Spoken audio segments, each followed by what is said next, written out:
Donc, maintenant que j'ai mon diagnostic et une date de suivi décidée, venons-en à la gestion des modèles de documents.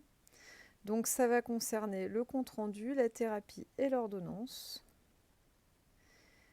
Donc, vous avez dans l'onglet ici les 3 éléments. Je souhaite commencer par l'ordonnance de médicaments.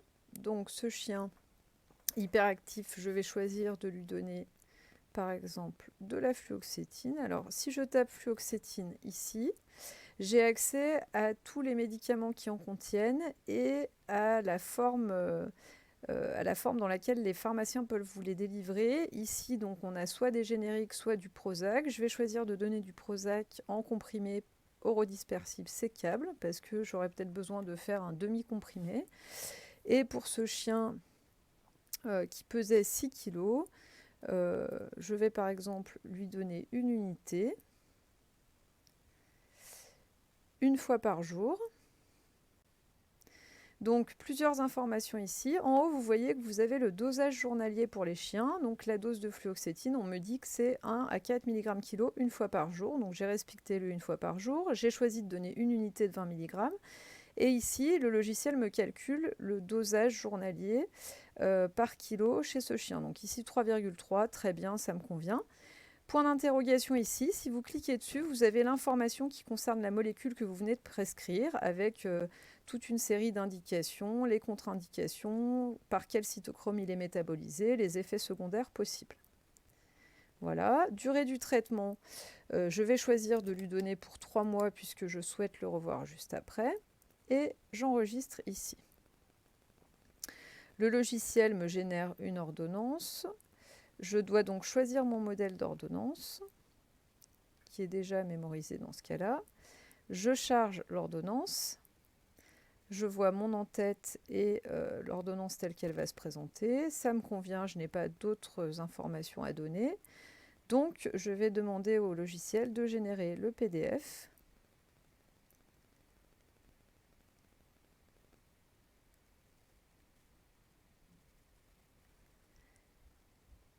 Ce qu'il vient de faire.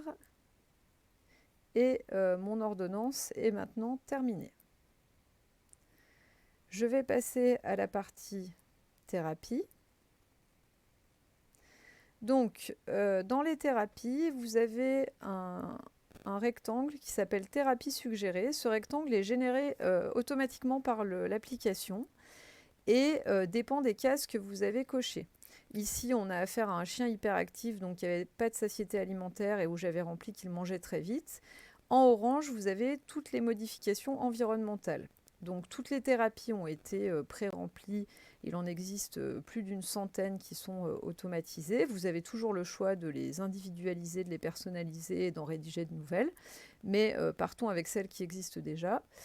Pour ce chien, effectivement, gamelle anti-glouton, je trouve que c'est une bonne idée. Et un harnais anti-traction. Par contre, la muselière, bon, sans doute c'était à cause des agressions sur les autres chiens qui me la proposent, mais dans ce cas-là, j'ai pas envie de la garder, ça correspond pas à la demande des gens. Par contre, effectivement, ce chien, les généralités sur l'alimentation, non, j'ai pas envie d'en parler.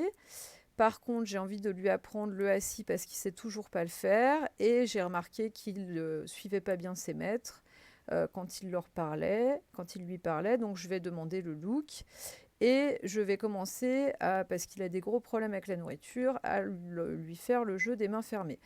Alors, toutes ces thérapies ont des noms un peu bizarres. Vous pouvez voir leurs détails en cliquant sur le point d'interrogation. Elles ont été rédigées et vous verrez rapidement avec le descriptif à quoi elles correspondent. Vous avez la possibilité de les modifier, bien évidemment. Donc, je prescris ces 3 exercices. Les autres m'intéressent quand même.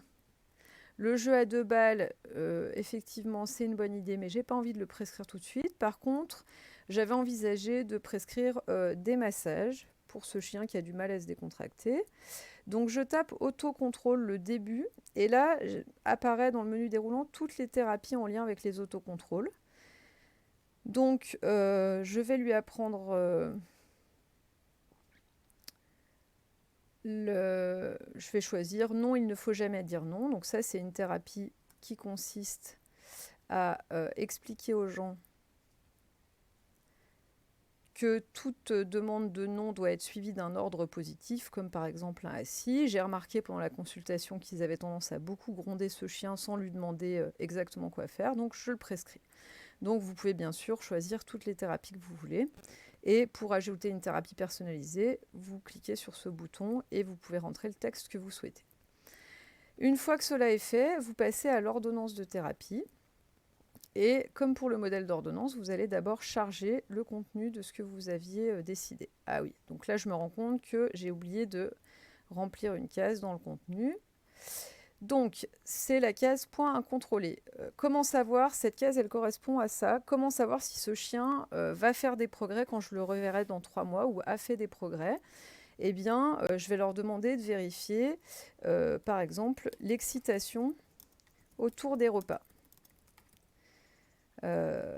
Et donc ça va être notre critère pour ce chien-là qui va nous permettre de savoir qu'il progresse, par exemple. Donc, je retourne sur mon ordonnance de thérapie. Je recharge mon document. Et cette fois-ci, effectivement, afin d'évaluer les progrès, on a bien excitation autour des repas qui apparaît. Donc, mes prescriptions environnementales, la gamelle, le harnais, modification comportementale. Là, si je souhaite diminuer le texte ou rajouter des éléments particuliers, je peux le faire. Et voilà, je vais par exemple supprimer cette phrase-là.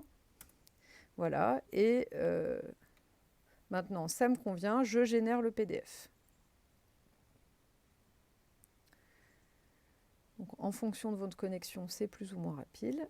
Mais en tout cas, voilà, j'ai le PDF qui a été créé, qui s'affiche sur mon écran, mais que vous ne pouvez pas forcément voir. Et on va passer au compte-rendu. Le compte-rendu est sur le même principe. Donc j'arrive, je charge immédiatement le compte-rendu, et là, il me fait une proposition directement à partir du logiciel. Le motif initial de consultation n'est pas rempli dans ce cas-là, je n'avais pas dû remplir la case. On va le remplir à la main en mettant destruction et excitation, par exemple. Et là, il me reprend dans le bilan tous les éléments qui étaient anormaux. Là, je trouve que c'est pas très bien organisé. Je vais plutôt le marquer comme ça. Voilà. Autre symptôme hypermotricité, c'est celui que j'avais ajouté à la main. Je vais décider de l'enlever. Diagnostic d'état, diagnostic nosographique, et les dates de prochains rendez-vous et de prochains mails sont notées ici. Ça me convient. Je vais l'éditer comme ça. Donc, je vais en bas de ma page, je génère le PDF, comme pour les autres documents. Et mon compte-rendu est maintenant rédigé également. De nouveau, moi, il s'ouvre et je peux voir le PDF sur mon écran, ce qui ne doit pas être votre cas. Je retourne maintenant dans la fiche du propriétaire.